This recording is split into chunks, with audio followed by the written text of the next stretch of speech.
इकडे लोकसभा निवडणुकीच्या दरम्यान ज्या नेत्याचा पाठिंबा मिळवण्यासाठी भाजपनं जंग पछाडलं, कारखान्यावरती बँकेकडून जप्ती आणली आणि पाठिंबा देण्यास तयार होताच जप्ती हटवली, त्या विठ्ठल सहकारी साखर कारखान्याचे अध्यक्ष अभिजित पाटील यांनी वाढदिवसाच्या निमित्तानं विधानसभेसाठी रणशिंग फुंकलंय। हजारो कार्यकर्त्यांचा जमाव, भला मोठा हार आणि 40 जेसीबी मधून सुरू असलेल्या पुष्पवृष्टीमध्ये अभिजित पाटील रात्री कार्यक्रमाच्या ठिकाणी पोहोचले। कार्यकर्त्यांची एवढी गर्दी होती की या मार्गावरती वाहतूक 2 तास जाम झाली।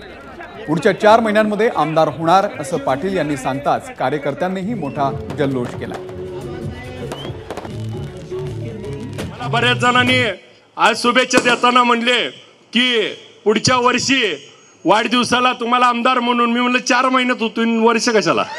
मला एक सांगायचंय, या निमित्तानं जे आता इकडे उभारणार आहेत त्यांना तिकीट मिळेल का नाही माहित नाही, आणि तिकडची आहे ती आता त्यांनीच उभारायचं का पोराला उभा करायचं, अभिजित असला तर भ्यायला लागली ती। आणि आपण 2 वर्षातली पार्टी दोन्हीकडे भ्या दाखवायला लागलो। एबीपी माझा, उघडा डोळे बघा नीट।